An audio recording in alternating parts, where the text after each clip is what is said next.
Electricast. Why wait to see if you'll get something you like this Valentine's Day when you can go to BlueNile.com and find something you'll love? Whether you're looking to treat yourself to a little winter sparkle or show a galentine how much you appreciate them, Blue Nile offers a wide selection of high-quality designs, expert guidance, and free 30-day returns for the ultimate peace of mind. You can even design your own jewelry. Right now, save up to 50% at BlueNile.com. That's BlueNile.com. This episode is brought to you by Shopify. Whether you're selling a little or a lot, Shopify helps you do your thing, however you cha-ching. From the launch your online shop stage, all the way to the we just hit 1 million orders stage. No matter what stage you're in, Shopify's there to help you grow. Sign up for a $1 per month trial period at shopify.com/special offer, all lowercase. That's shopify.com/special offer. Welcome, kind listeners, to the first ever episode of the Armchairs Ask Athletes podcast. A wonderful interview coming up with professional MMA fighter Hilarie Rose. But for now, I want to introduce the team. I have my co-host extraordinaire, Mike Marcangelo. Mike, how's it going? Very good, DK. Thank you so much. It was a great conversation. I look forward to just kind of talking a little bit about it. Yeah, I really loved it. I think Hilarie was great. Me and Mike, I feel like went into it not knowing what to expect because neither of us know her in person, but we were just so pleasantly surprised that she just opened up immediately. She was super warm and very informative, and like anything we wanted to talk about, any way the conversation went, I feel like she went there with us. What do you think? Yeah, absolutely. I think she almost went out of her way to make us feel more comfortable, which is odd as the person being interviewed to do that. Usually it's the people that are interviewing the person, but she just had such a natural chemistry about her that it's hard not to just warm up to her. And I just felt like the entire conversation was just a conversation, right? Everything happened naturally. It didn't feel forced in any way. And I mean, I loved, obviously, when you guys listen to the interview, you're going to hear a really cool story that she tells about just training someone for MMA, just a couple basic moves. But that question came out of nowhere. That response came out of nowhere. I loved it. I was shocked. I was pleasantly surprised. Yeah, it was. It's going to be a tough act to follow, I think, but I'm really glad that we got her for our first episode to kick off this show inside the SNSW network. Episode 1, Armchairs Ask Athletes. Hilarie Rose. She fights on TV, ESPN Plus, Dana White's Contender Series, Tuesday, August 18th, and you should tune in, and we'll all be cheering for her here at the Wrap.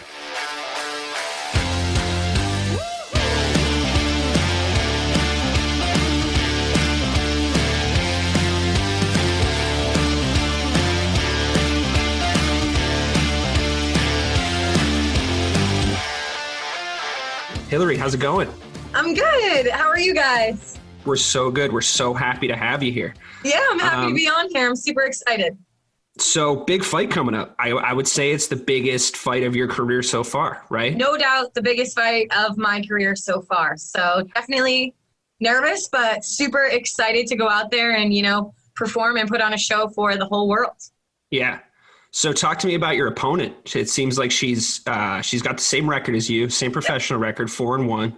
Yeah. And you're coming in because of the pressure of the fight. I'm sure she's experiencing it too. But definitely. Does the opponent matter to you? Is it a game plan thing? Is it just execute your game plan no matter what, or is it no? We're preparing for this fight specifically. Yeah. I think we always have game plans, but it varies. I never expect the same fighter that I see in the cage the last time I saw her fight. I haven't fought in over a year. I've had some ups and downs. People sign contracts, people back out. So I haven't been able to fight in a year, but she fought, 3-4 months ago or before COVID happened. So, I anticipate, people go back to their natural habits of things that they do in a fight, but, I'm not the last person that she fought. So she's probably, game planning a little bit. I game plan a little bit, but once you're in there and you get hit, shit changes. So everybody's got a plan until they get punched in the face, right? 100%. And that's a real fact. Oh, I bet. I try to avoid learning that lesson in my life, but hey, if you say so. Yeah, no, it's true. So what's dangerous about this girl? What are you going in and preparing for the most? You know what I think she's really dangerous is she comes really forward. She's very gritty. She looks very powerful, and she has like a really great double underhook and like a judo throw. So, I can anticipate maybe those things will happen. But, obviously my coaches and I and my teammates, we work to, things to avoid those. But, sometimes you fall into those types of things. But, I think she's tough and she's coming to fight. We're both want a contract. This isn't like a regular local fight as a professional, we're both going and we both want the same thing. So I'm expecting, the best version of her. And if she's training as hard as I'm training, I know that she's coming to fight. So it's interesting because I did my homework on you. I watched a few of your fights coming into this, and you say she comes forward, but you come forward. I know people say that, and I don't realize that. Like, that doesn't register in my brain. I feel like I don't come forward, but I guess really? I do. Really? Yeah. I feel it. I mean, I'm just watching you. I feel like that, you have a, this is my mat mentality going in, but, that's why I'm so curious. I'm so interested to see this fight. Cause if you say that she's game, I know you're game. So yeah, we're both game. So I think that's what's going to be good is we're very similar. So when I went out to Vegas, they measure your limbs, they measure everything, and we're identical other than age. So like our limbs are the same, our length is the same, our height is the same. So it's going to be really curious to see like how different we use our bodies and who wants it more. It's a who wants it more situation. Yeah, exactly. Yeah. So it's going to be fun. And the thing is, I think her and I will be able to showcase our skills really well, like by fighting each other. So, maybe she's going to really hit me hard and do something really great, but then the next minute I'm going to really do something great. I think that we'll be able to put on like a really great performance because of the way we both fight. So, I mean, those make for the best fights, right? Go ahead, 100%. Mike. Yeah. So you had mentioned, Hilarie, that you haven't fought in about a year, right? And that your opponent has fought within like the last 4 months. So how does that change your training, like regimen and mentality? Like, what do you do differently knowing that you've had a year layoff? With a year layoff, I am a drastically different fighter. I am not the same person that stepped in the cage last time. I got in the cage. I've had a full year of just breaking it down and getting better and focusing on little things, power, speed, fast twitch motion and my jiu-jitsu. So in the last year, I got my brown belt in jiu-jitsu. So I'm getting close to black belt. So, I think that my grappling will be kind of an advantage, if we get to the ground. But, again, it's MMA fighting. So it's not a grappling match.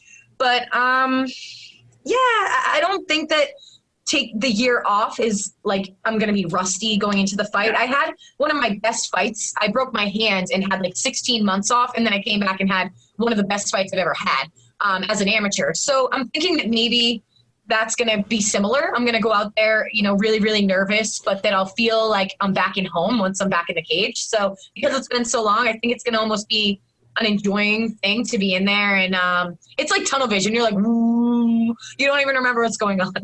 Yeah. It's an interesting thing in the sport, right? I feel like there's a lot of debate about ring rust and what effect layoffs have on different athletes. From my perspective, it depends on the fighter. You know what I mean? I feel like it depends on if it gets in your head or not, what you've done to improve. I mean, the sport's all about growth. You know what I mean? It's all about growth. It's all about what you can do, in the off season to kind of come back and like improve. Now, if you lose 3 fights in a row and then you take a year off, you might be completely in your head when you come back. You know what I mean? You might come back for the wrong reasons. If you go and fight Floyd Mayweather in a boxing match and then you come back, maybe you're gonna just be a little off, be a little rusty. Who knows? 100%. Yeah. But I think it depends. Rust is a thing. Like, I think it's mental. Like, if you think you're going to go into the cage and you're like, oh, it's been a while, shit, like, how am I going to perform? Yeah.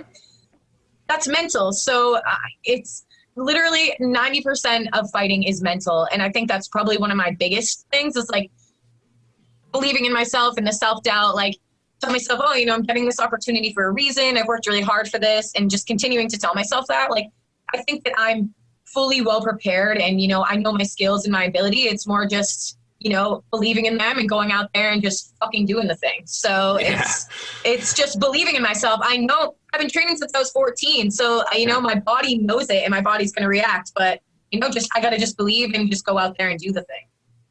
Yeah. Absolutely. You just brought up something that I really wanted to ask you for like the last week is like, you said that you've been training since you were 14. What was that moment in time like that you knew that you wanted to be a fighter? What happened around you? I'm always really interested in that story. Well, I think being in an MMA gym, you're surrounded by other people who fight, but there's not very many women around. Like, I'm in a gym and I train with another young girl. She's 19. She fights. And when I came into the gym, there was girls in the gym who were older than me, but they did Muay Thai. So it's like strictly Muay Thai stuff, which was like just stand-up based, kickboxing type things. So when I got to like 16, I had my first Muay Thai fight and I was training with some of the girls, but mostly guys. And I think after I did these Muay Thai fights which were like smokers, and I kept going for takedowns, which I didn't grapple at all at this point. So I had no grappling experience. But the thing is, I was getting hit and I was just like, I'm going to put you on your ass now. Yeah. And, you get points deducted for things like that. So I think after those, I kind of was like, I'm going to start to mingle with some jiu-jitsu. And then I became obsessed with jiu-jitsu. And after a few years of training and merging the two together and practicing with the guys here at the gym, that I was like, all right, I want to do an MMA fight. And my coaches thought I was ready. And I had my first one and I won by head kick knockout, like dead seizing chick on the ground. And I think I was like, holy shit, this is cool. That is cool. So it was cool. And then I lost my second amateur fight, but it's still like, it was good. I had that really good highlight reel. But then, I got my ass checked too. Like, all right, you still have to practice and you have to get better. And like you said earlier, this is a constant sport that's growing. You can't just be good at one thing. You have to be good at everything. So, I can't just be good at wrestling. I can't just be a boxer. I have to be good at boxing, Muay Thai, jiu-jitsu, everything. So. Yeah. I wonder how much, like being a woman in sports in general is always a little bit more difficult because the platforms aren't quite as high. Yeah. With MMA, particularly with the UFC, I feel women have been elevated to an equal platform a lot because of Ronda, the levels that she got to. Mike and I were discussing it before you came on. Her career was so interesting to follow because of her draw, her personality, like the things that she was doing. And, because it was so new to see women fighting at this level, I wonder when you're getting into this, how much does it impact your decision-making to go, with this sport, I can take it all the way.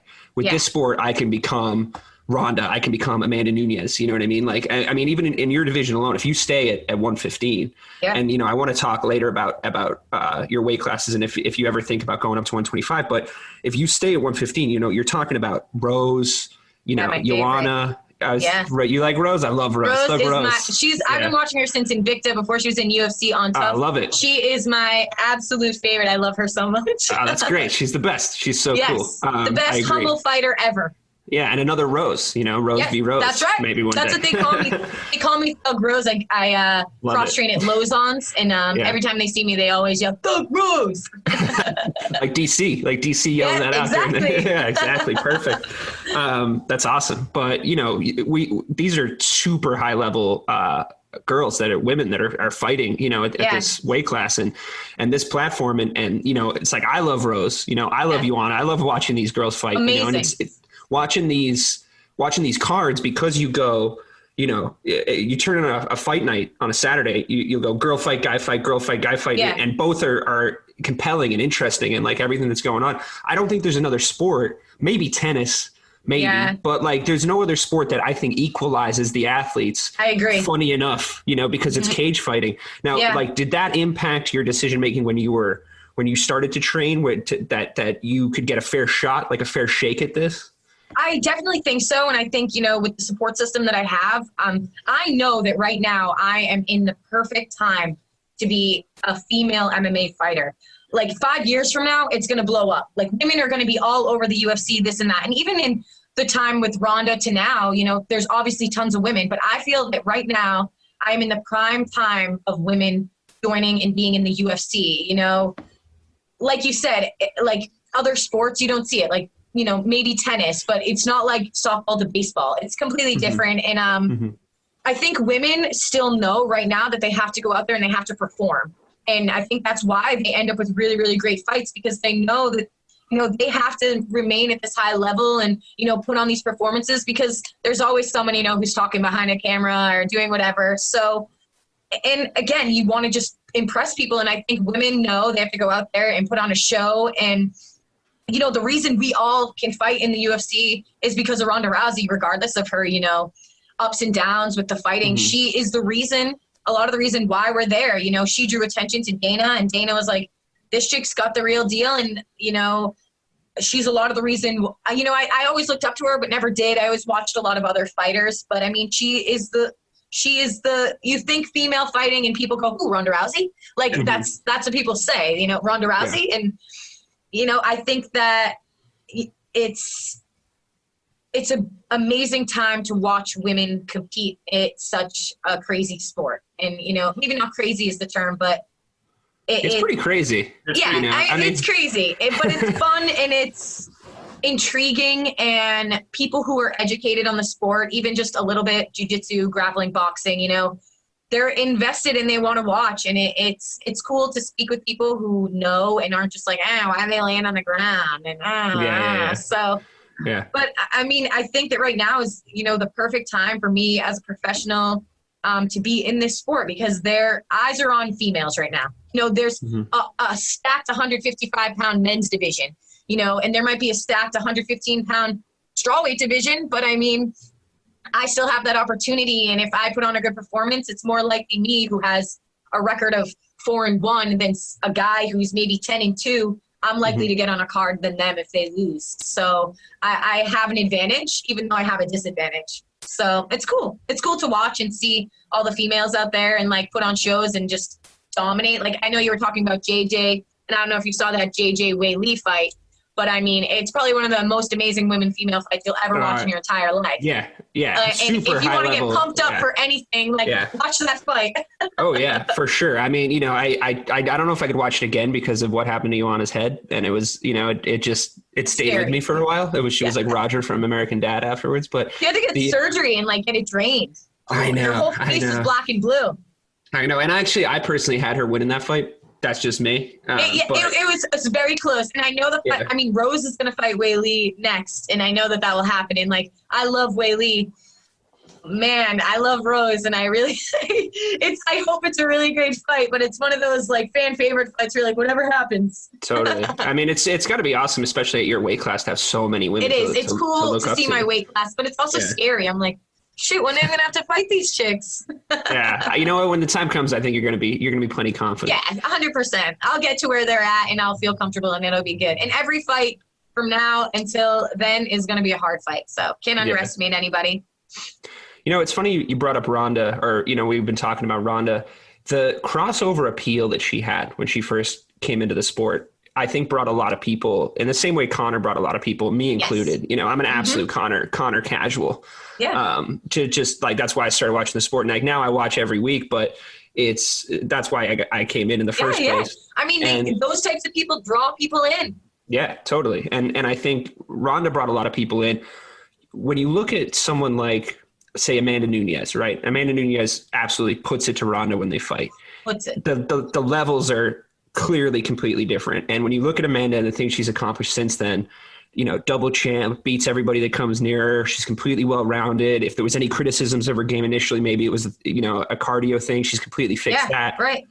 But she doesn't have the crossover appeal that Ronda had for whatever reason. You know, when I look at her or Mike looks at her, you look at an Amanda Nunes, we see Ronda Rousey 2.0. You know, we see the most skilled mixed martial artist, women's mixed martial artist of all time. Yeah.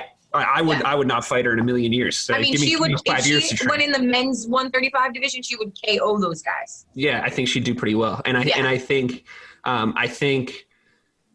you know, to me, it's a little disheartening to see, you know, as much as, it's like, it's great that we have this platform and it's great, like all the things we've just been talking about. But I look at Amanda Nunes and I'm like, why is she not as popular as Ronda Rousey? It doesn't make any sense to me. It's crazy. And it makes me think and this is something that's talked about in the sport a ton. When you go in and you know, we're projecting a year in the future, 2 years in the future. Hilarie Rose is becoming a household name. She's getting advertised every week to fight on these UFC cards. How much weight do you put in getting asses in seats? You know, like as Mike always puts it, talking people into the building.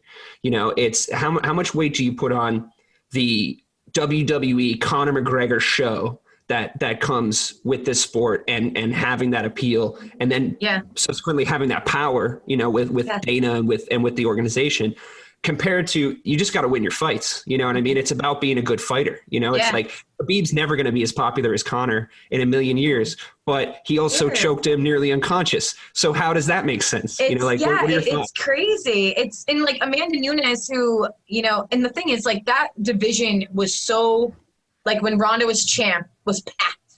You know, Miesha Tate, Amanda Nunes, Sarah McMahon, all these people. And obviously Ronda ran through all of them, but then Amanda came in. And now it's like it's no division. She's just beat everybody, and there's no one for her to fight, whether it's 45 or 35. And I feel like it's sad because there's a lack of women in that weight division, and she's not. Yeah, it's weird that she doesn't blow up. It's like that sex appeal thing, you know. It's just like, I don't know if you watched recently, you know, Paige Van Zandt get her ass whooped real bad recently. You know, she was so popular because she has sex appeal and she's very likable, and you know, and I get that, and that's great, but that only goes so far. Like it only goes so far. Like I would love to fight Paige Van Zandt next week. Like I think I'd do okay. You know, I think you would too. She's great. I'm not taking anything from her, but you know, she went in there like in the UFC as like 3-0 and just didn't have the experience, that much experience, and now she's kind of lacking. She's had a few injuries. It's that sex appeal thing where, you know. Amanda Nunes maybe doesn't have that sex appeal that Ronda Rousey had. And it's very, you know, they want to sell people and get people in the stands. And even with Conor, maybe not sex appeal, but that personality, Nate Diaz, fuck you, you know, I'm going to whoop your ass. So it's Amanda comes in and she's tough and she's hard and she's strong. But I mean, it's crazy. It's very strange. It's even like with Wei Lee as the strawweight champ. Like you don't see them blowing her up, and she put on a hell of a show. So it's give or take. I don't know. Well, with that popularity, sorry, go ahead, Mike. I was gonna say, I feel like when you talk people into the building, that only works when you're winning, and you have one more shot after you get your ass kicked, right? Like Ronda got knocked out by Holly Holm, and she had one more shot to do it. And then Amanda just ran through her like a Mack truck. Whereas now Amanda is there. Whoever talks people into the building, they're gonna see her just whoop somebody's ass. And you know, and like the fact that she took out Cyborg so fast, and like they blew up Cyborg, like Cyborg's coming to the UFC, this and that, and then Amanda Nunes took her and killed her. That was crazy. It was like crazy. No one saw that coming. No, and the thing is, I knew Amanda would do okay, but when I saw Cyborg fight Holly Holm and they went 5 rounds, I was like, okay, you know, people can get the best of Cyborg and do this and that, but man, Amanda, she is on another level. Hits too hard. She just hits another too hard, level. Yeah. Interesting stuff. So just to remind everybody, we're here chatting with Hilarie Rose. Got a fight coming up on Dana White's Contender Series. Big fight for her. Big fight for us now that we're in the Hilarie Rose business here on the SNSW network. So Hilarie, when you go into the UFC and you start to inevitably do well at 115, which I think you will, the prospect of going up to 125 is there. Is that ever something you've ever thought about? I think my coaches and I definitely discussed it. I've never fought at 125, but, you know, if it was a short notice fight and the fight was right and, you know, the opponent was right, I think that we would definitely take advantage. And the pay, you know, it's all about pay. I mean, obviously I'm a nobody right now. Like eventually I'll be in the UFC and get paid, but I think it'll all base off, you know, who the opponent is, when it is. But I walk around at like 28, 127. I'm to like 32. I'm relatively small. If anything, like if there was a 105 class, I'd probably try to get to that. So your weight cut's not bad. You don't have a tough time. No, I mean, I've never not made weight. I've always made weight. I'm always on top of it. And the thing is, I'm strong at 115. I know that I'm strong and I'm fast twitch. And I don't think that the 25ers would be that much bigger, because I know girls who fight at 125 and, you know, I'm relatively close to some of them. But again, like if the fight was right and it was short notice, and let's say maybe I lose this fight on August 18th and they short notice are like, hey, we got a 125 fight. Here's your time. Let's go. We would say yes. Like I know that my coaches would say, let's do it. We'll take the fight and we'd roll from there. But I'd probably stay at 115. Let's not entertain the possibility of you losing that fight. I don't think it's going to happen. No, me either. Yeah, I have all the faith in the world. Yeah. That's it. It's interesting stuff to think about that with the weight cutting issue, because everybody always advocates for more weight classes in the UFC. Now, I think in the women's division specifically, I feel like that'd be tough to do, because I just don't think the talent pool is quite as deep. You know, Yeah. like I think there's a lot of great fighters at the top. I think there's, you know, a lot of great fighters at the top of every division, but it'd be a lot tougher to spread out those weight classes in the women's division than in the men's division. But I can see where Dana's kind of coming from. It's like everybody's been banging that drum for that. Was the 165 or the 160 165. It goes like 170 to 185 and then 185 to 205. Which is crazy. So, you know, drastic change. And I mean, I know a lot of guys that could fight, you know, at 190, you know, or like 215 or something like that. So it's give or take. Yeah. I mean, with women, like you said, there isn't that many women. I think that the 115 division and the 25 division is what's really stacked and where most women probably walk around and like hold weight. It's easier and more popular. It's harder to cut weight as a woman though, too, right? I mean, it is. Like I mean, with hormones and stuff like that, it's crazy. So I wonder where that's going to go in the future, you know, when we get more and more women fighters coming in, especially the generation that watched Ronda, that watched Amanda, that starts to go, I can do that. You know, starts to train jujitsu at an earlier age. You know what I mean? It's especially in you know, if you have a little girl and you want her to do something cool and nobody's going to let her play football or, you know, whatever it is, it's like, go make her an ass kicker. You know what I mean? Like how many of those women are we going to see cropping up after this generation, the next generation? Sure. Like, and I teach a kids class and I have a bunch of young girls and they grapple and they do grappling events and they, you know, it's cool to see young girls who have no fear and they go in there and they're the same size as like the kid in their class and they're, you know, picking up the boys and just putting them down and arm locking them. It's really cool to see. And it's awesome because the boys are like, what the fuck? And this young girl's just picking her up and putting her down on their ass. So it's definitely good. And I think it's popular jujitsu. Young kids are very into jujitsu right now. I think girls, where striking is still hit or miss. You don't see as many young girls. Literally. Yeah. You don't see that many. It's more jiu-jitsu, lots of girls grappling and wrestling, which is great. I mean, get them started in that. And then when they're, you know, 13, 14, 15, start getting them into some sparring, put it together. It's good. It's a huge confidence builder. I mean, to know that you're a female and you can be, you know, comfortable and, you know, if someone tries to attack you, this and that, I feel confident that I could protect myself. So if a young girl, even a young boy that I teach something, if they feel, you know, even just a little bit better, I mean, it's great. Yeah. And also you know, it's funny that you say that because I mean, you don't necessarily have to be training the next generation of Hilarie Roses to go and compete professionally. It's a good confidence booster. And like you said, and if you're put in a situation, if you're a girl and somebody attacks you, like you said, it might just be enough to be calm, you know, and think of what you have to do, you know, because in a situation like that, you freeze up, you know, and if you have any kind of training or any kind of like that, those confidence boosters of like, I've been manhandled before, you know what I mean? In a safe and controlled environment. And I can like get myself out of this. I know the escape, you know? So like, I think that is definitely a super cool and positive thing. And your body reacts like you things that you do over and over again, regardless of like, if someone tried to attack me, this and that, my body would react. Their body would just, your body, whether it's fight or flight, like your body's going to do what it knows if someone grabs you in a certain way or things like that. So even just a little, I have a friend and a teammate, Shane, he was dating a girl in high school and he showed her like a triangle choke from the ground. And she went to college like that following year and called him and said, I was getting sexually assaulted and I put the guy in the move that you showed me and put him to sleep. Did I kill him? And like she was able to get away.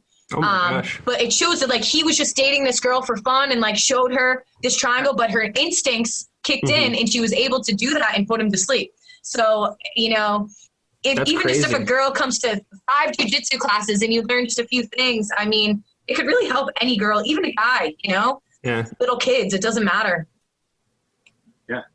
That's awesome. That's an incredible story. And I think I've been thinking a lot about since you said we were talking about like the stars that UFC's created for like Ronda and Conor on the male side and how there's no other sport that really is equal, right? And it's sad, but it's true. Why do you think that mixed martial arts and the UFC in particular has no problem leveling the playing field for men and women?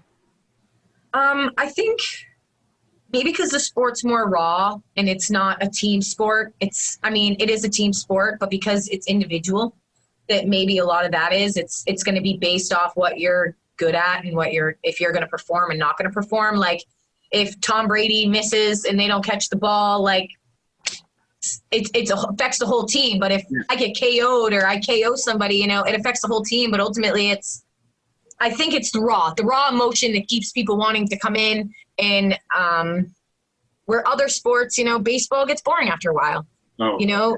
Baseball's great. People love baseball, but I mean, whenever you watch sports, it's going to be action packed. And I think that because it's action packed and it's women and men who are always action packed, like regardless of if it's female or male, they're coming to show up.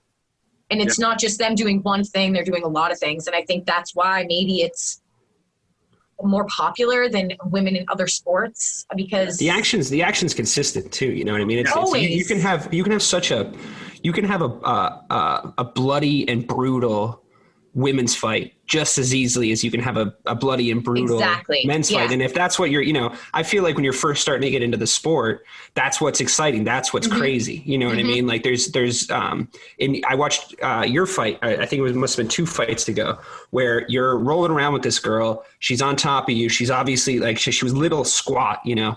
And you got her with like a butterfly hook on her leg, flipped her over, and you cranked her with this elbow, and she's just bleeding everywhere all of a sudden. You know what I mean? And it's like the commentators always do the same thing. It doesn't matter if it's at, in Connecticut or at the UFC. They're always going, who's bleeding? Who's bleeding? Who's bleeding? Because her blood's all over you. All over. It's on my face, on my bleeding clothes. Everywhere. Yeah, exactly. Yeah. And it's like, all of a sudden, like it went from kind of an even grappling exchange, kind of going back, and you were kind of getting the edge on the feet a little bit. And then you just hit her with this epic elbow, and the whole thing just changes. The whole concept just changes. And this is 215-pound women fighting each other, and this happens. You know what I mean? So it doesn't matter if you're 250-pound guy or 115-pound girl. The action's consistent. And I think always consistent. And I think that's why I think that's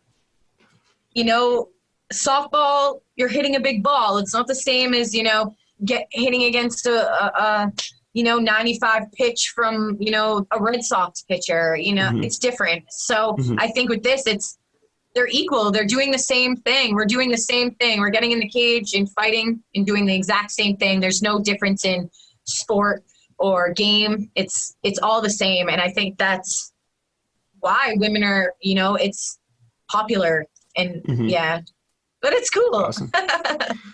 In your last fight, I noticed, and I remember, seeing a post about this happening, but afterwards, I mean, you got that girl down on the ground immediately. We brought up that Conor McGregor Khabib. It felt like it was a kind of a rear naked choke, but like kind of a face crank at the same time. It was like a face crank. Where you weren't under the chin. I'm like, but you weren't under her chin, right? You had her. It was like slight under her chin, but I was over her chin, so she was kind of like stuck. Yeah. Yeah, she was done one way or the other. So she was done. She would have crushed her jaw, or I would have just adjusted into her movement, and it would have been done anyway. Right. So, and that happened really quickly. It was a decisive win, and then you got on the mic and immediately started showing your personality. It was Uncle Dana, get me on that Boston card. I don't give a fuck about anything else. I want to be on that Boston card, like whatever. Now that didn't happen. How much do you think of you getting on there and yelling and showing the world that who you are, and because it seemed so authentic? You were just so authentically pumped up. Yeah. Like after that, in that after fight, do you think that got their attention, or do you what do you think? The thing is, I think I knew that they were watching. Like maybe not Dana, but I knew other people were watching, and so I think getting someone's attention is what I really wanted. And obviously that doesn't work out. Things happen. I mean, I knew that other people were fighting on the card too, so I wanted to be in the Boston and fight in TD Garden, and that'll happen someday. Maybe not, it didn't happen in October, but it doesn't matter. But yeah, I think I was like, give me that opportunity. Like, you're coming to Boston, there isn't many female fighters from Boston, like MMA fighters. There's only a few. I'm like the first one in New England to get this Dana White Contenders opportunity. New England isn't filled with a bunch of female fighters. And I wanted that opportunity, and I want to be, the first female out there that's really going to put a name for myself and for my team. And, there's tons of guys, and I train with lots of guys, but, I'm a female and I want to represent and, put on shows, and, there's not many of us. So I wanted to go out there and be a female on that card and in my home, not my hometown, but, in my home city and, perform. But that opportunity will come. So Definitely. Do you think that promo after the fight helped for the Contender series, or do you think that they saw you do that and say, "Wow, we have something here. Like this girl can fight and speak"? The thing is, I always forget that I can speak very well. Like, I'm always like, oh, I'm a social weirdo. And my coach was like, no, you interview really well. You talk to people really well. I think maybe for sure it did. I had a few like other fights lined up in the meantime, like when I didn't get that opportunity.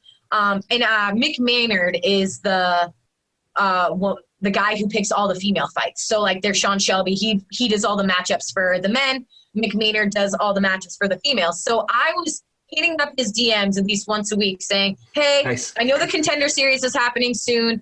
Please keep me in mind. I want to showcase my skills and do whatever. And like every week, like I would send him a message and be like, hey, don't forget about me. I really want this opportunity. Don't forget about me. And then like February, I sent him a message that was like, hey, I had a fight lined up. It got canceled. Like the girl never like signed the contract. Please, if you think about me, get me on Contender. And like he always messages back and is like, yeah, thumbs up, this and that. And then in February he sent me a message back and he's like, I'm talking to your coach. And then that was it. And then my coach called me. And then in February is when I found out that I was going to be on Contender. So I've known for a while and was originally supposed to fight July 7th. But because of COVID, everything changed. So they pushed it back 6 weeks or 8 weeks, whatever it was. But I've known since February. So I've known for a little while. Oh, what a tough secret to keep, right? Yeah. I'm sure you wanted to tell the world. Yeah, it was hard. I mean, I definitely told a few close people to me because, it's too exciting to keep in. But they know not to say anything. Like, I told my sister and she cried.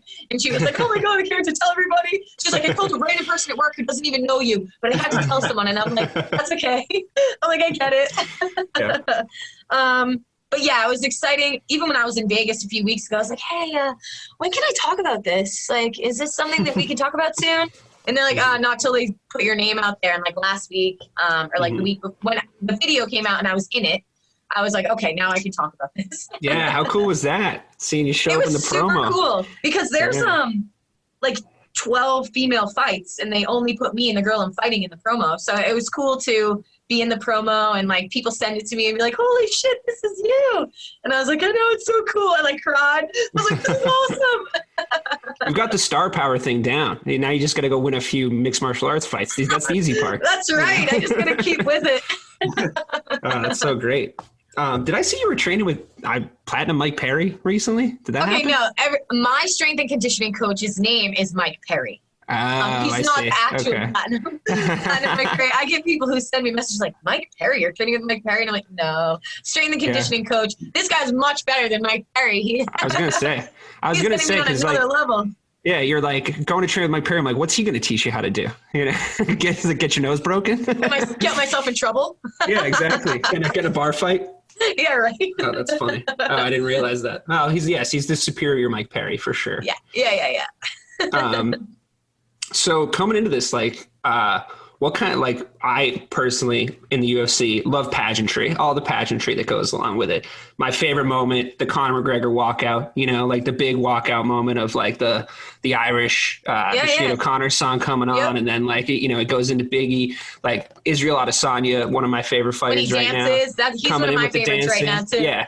Now, obviously, we can see clearly from this interview and from, some of the other stuff we watch, you've got all the personality in the world. What kind of thing do you think you can showcase going in for walkouts, pageantry, all this kind of stuff? Are you focused? Are you laser focused going in? Does that stuff not matter to you? What is it?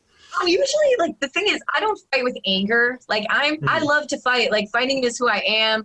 I think people go into fights and they have to hate their opponent or like get down deep and like be mad. But I'm genuinely like, I'm happy to be there. Like, if you watch my fights, I always walk out in a dress in UGG boots. Like, that was my thing. I always wore UGG boots in a dress. But now I can't do that because of the UFC. So I'll have to walk out in other things, which is whatever. I mean, I don't care. But that was my thing. My thing was I wear a dress and I wear UGG boots because when I'm not in the cage, I'm just a typical chick who likes to go out and hang out and be with my friends. And I mean, my friends are all in the gym. I don't have that many friends. But when I go out, I like to dress up and feel like I'm an actual woman, because most people are like, man, I never see you look like, dressed up. I came to the gym the other day and I had like a dress on and my hair was down and one of the kids that I know, he's like, I've never seen you in a dress before. He's like, you look like a completely different person. And I was like, yeah, I know. I can clean up okay. Yeah. I wonder how much of that factors in for you personally, though. You know, are you – I mean, I know you're in a position now where you're probably just focused so much more on the fights and your opponents and the people that you have to go and beat in a physical competition, which I'm sure is like the bigger deal. But how much of your brand have you thought about? Like, are you thinking about who you are and how you're going to be represented to the general public once you inevitably take off? Because I can see from talking to you that that's obviously going to happen. You know, you got all the star power in the world, but like, is it just going to be, I'm just going to go out there and be myself, or? Yeah, I'm just going to be myself. I don't think that I have any sort of like, persona that I'm trying to be. I think I'm pretty authentic, and I'm who I am. I'm not trying to like draw attention. Like the girl I'm fighting has like 30,000 followers on Instagram. And like, I got like 1,200 followers on Instagram. Like I'm not displaying myself in a certain way. Like I'm very confident in who I am and my ability and my skill. And I think, maybe as, I get more popular and the media gets more popular, that maybe that'll change. But, for me, it's more just being my authentic self. And, I find that I'm a likable person, and, if I'm likable, people will like me. And if I can perform, people will want to watch me perform. So I think with the two of those together, that's, very beneficial for me. You watch some fights, like you said, you watch fights like Carla Esparza. I mean, she's great, but she doesn't have a personality. Like you need a little bit of a personality. You need to go out there and be able to talk to people and get people to like you inside and outside of the cage. And I think that that's really important. So I think that maybe as I grow, things will change, but I'm more focused on just being my authentic self and who I am, and, believing in my skills and my ability, and inside and outside of the cage. So yeah. I think MMA fans are a discerning bunch too. It's like, have you seen, I'm sure it seems like you're pretty knowledgeable about both sides of the sport, but the thing that I've been watching closely is this whole Colby Covington, persona that he's invented, it's obviously fake. I mean, and like Henry Cejudo and his cringe thing. Like, the cringe thing. Yeah. But it's not like anyone ever thought, like, it didn't really work. Do you know what I mean? It's like, I think what, kind of elevated Ronda and projected Conor into the stratosphere is, I feel like if you were hanging out with Conor McGregor, that's what he'd be like. That's what I mean? I agree. It's just like, it's just who he is, and like him or not.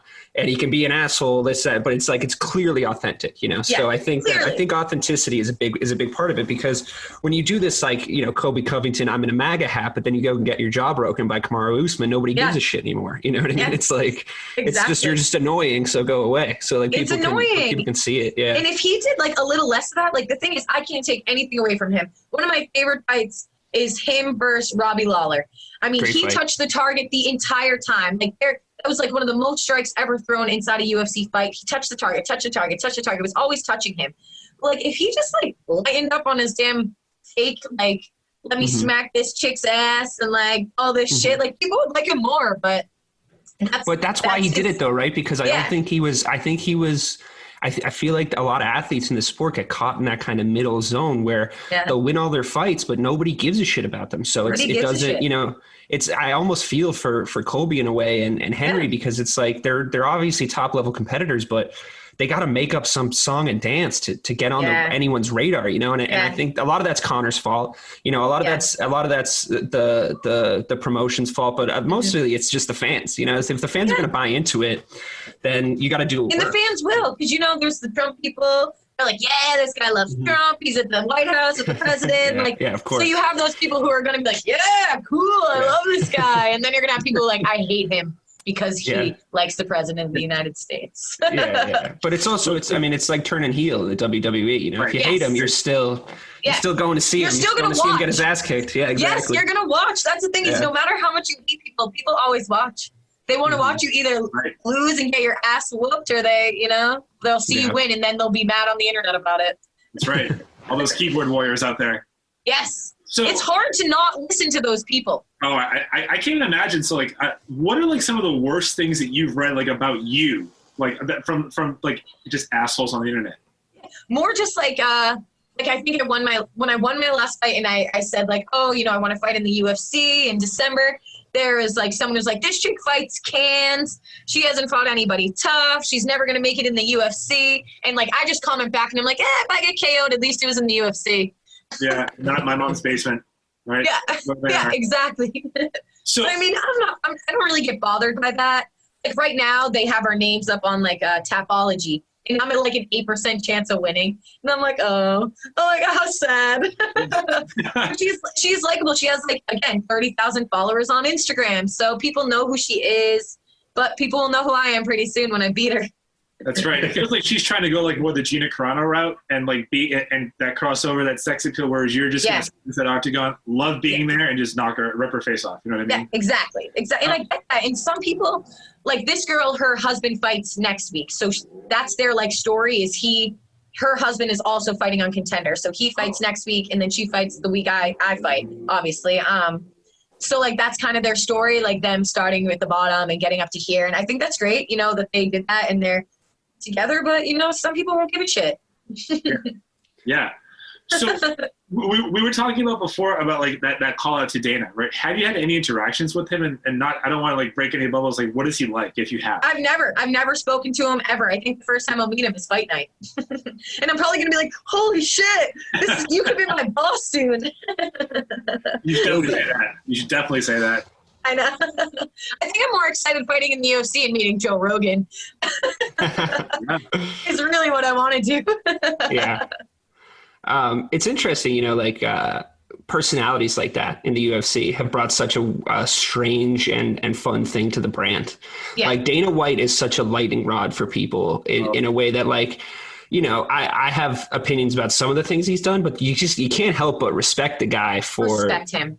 The things that he's put together. He's keeping sports going right now. He was keeping fighting going, and people, I mean, regardless if people hate fights, they were watching during quarantine and during this COVID time. Like, it was the only sport that was on TV, and people were watching. And he's smart, and he goes, I'm going to keep shit alive, and I have the money to do so. I'm going to do it. I'm going to do it right. Like, that's the thing is he got a fight island, and he had everybody tested, and they were there for a month. Like, he's smart, and he educated himself. And the thing is, people hate on him because he's making it work. And, he's lucky to make it work. I think other sports had to watch him and learn from him in order to get shit start going again.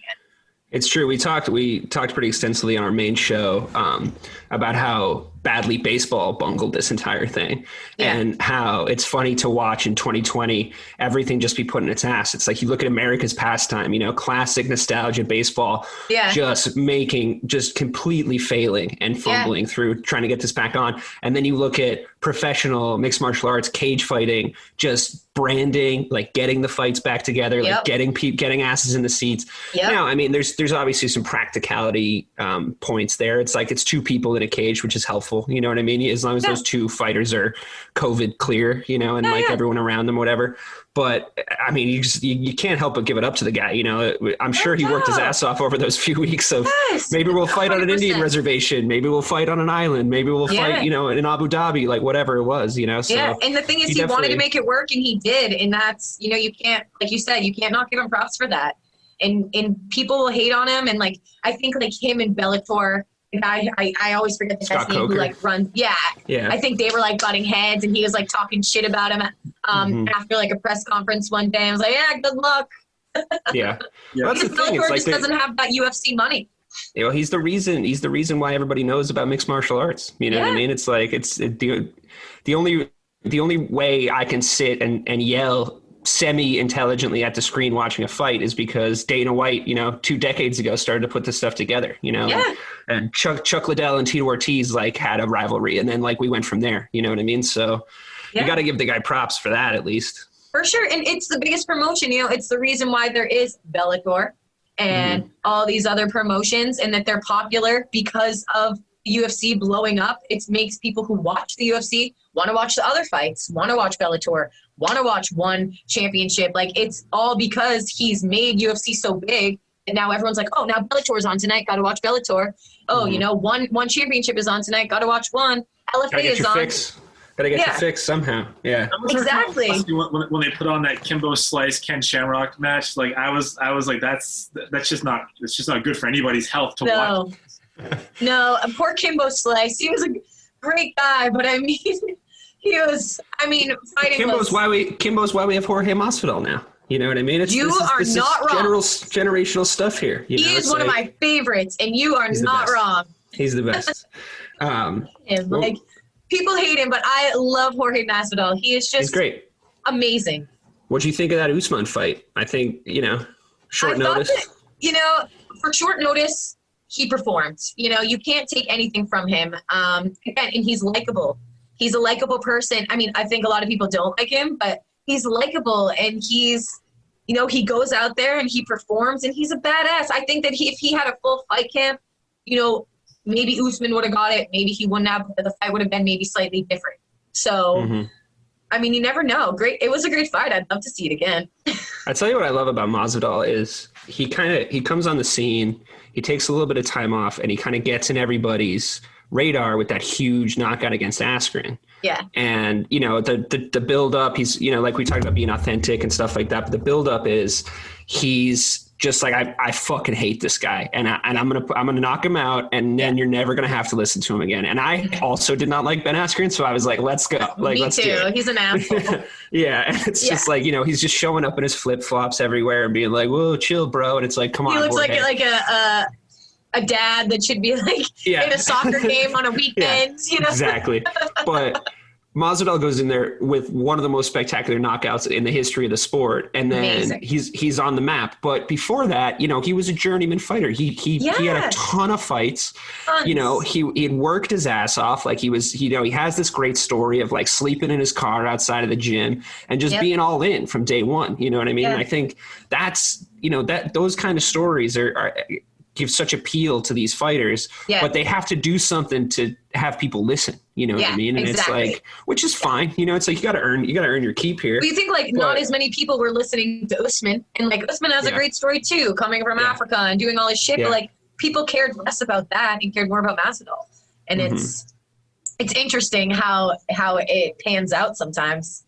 What's your opinion on fighters like that? I know that because you obviously fight for a living and you're doing it professionally, you probably see a little bit more than your average fan. But, if you're just coming into the sport, if you're watching a fight for the first time and you watch Khabib fight or Usman fight, you're going to go, this guy's fucking boring. You know what I mean? You're just going to be like, what?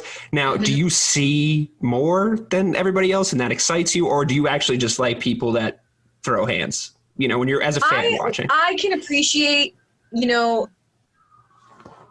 okay, the Usman fight, I mean, it's slow. Sometimes those fights are slow and you can't expect. But again, you think of the Yoel Israel Adesanya fight.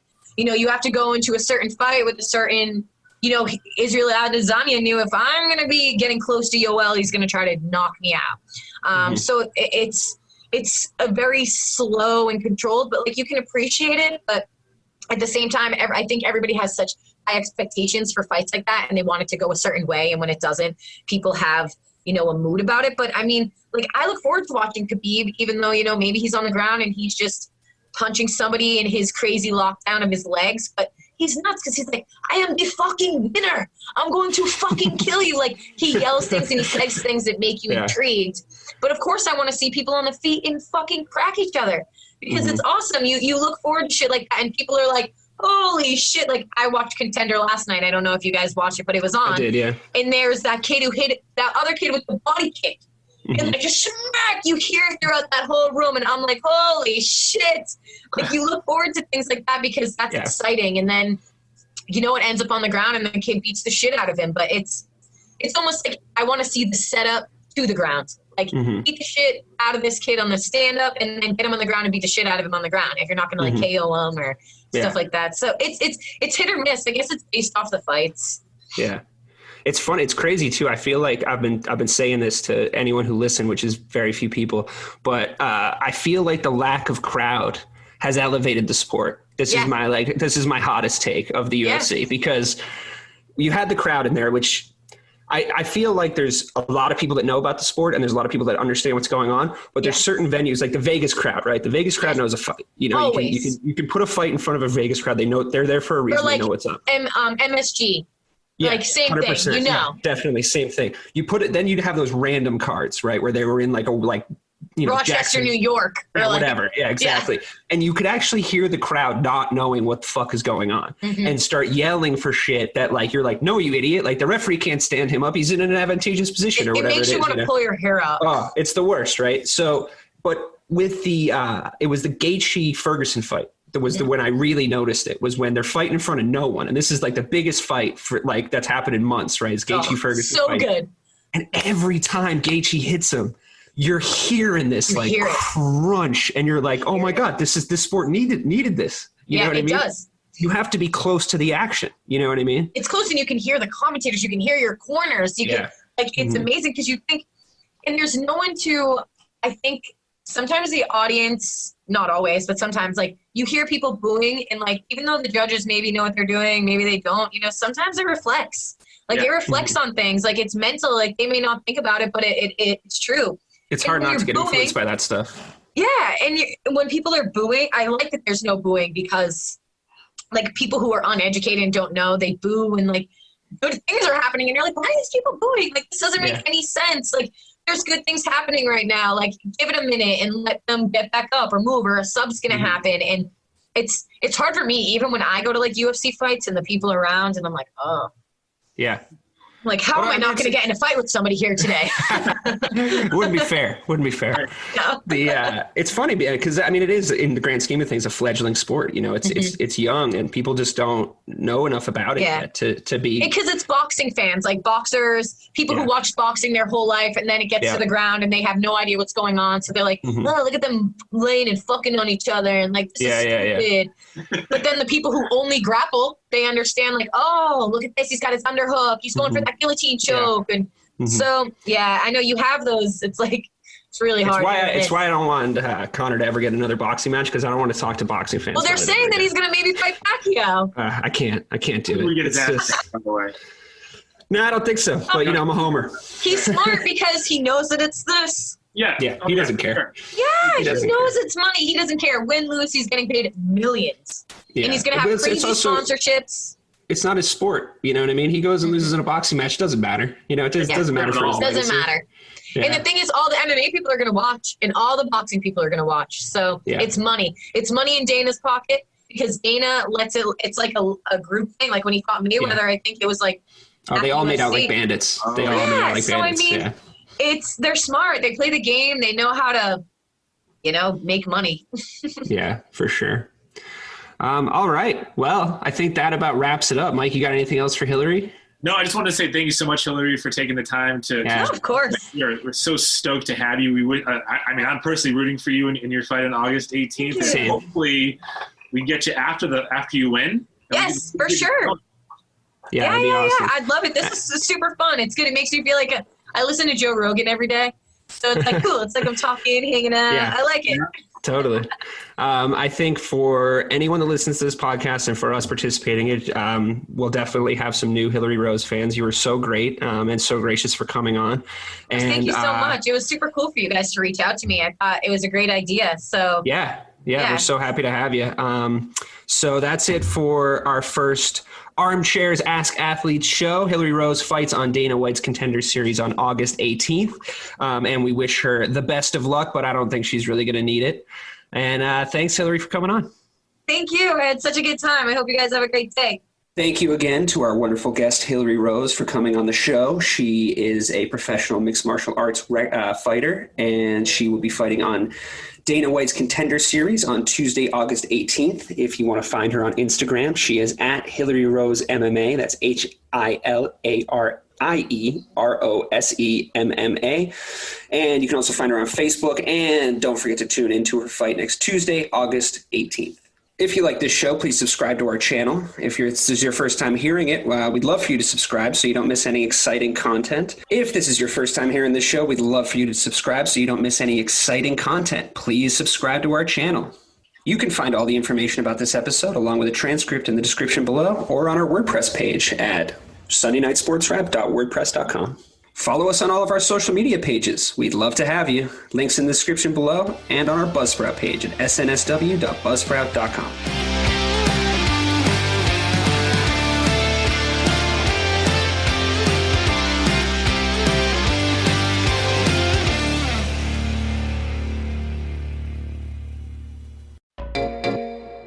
Hey there, fabulous souls. I'm Stephanie Baklaan. And I'm Eden Alpert. And we're the hosts of the brand new podcast, Unapologetically Fab. Get ready to join us on an amazing and real journey as we dive into life after 40 and own it.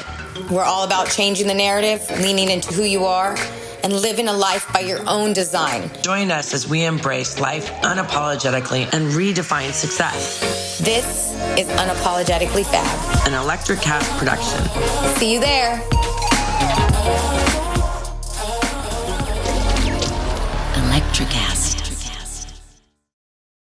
Are you a fan of classic cinema or a young person who wants to discover the best films of all time? Do these legendary movies still hold up? On the Generation Film podcast, two guys who grew up when movies dominated the culture share a great film with a panel of young movie lovers and see how it plays for today's generation. We discuss changes in storytelling styles, representation, the making of each film, its initial reception, and how its meaning has changed over the years. Join us as we explore cinema classics across generations on Generation Film.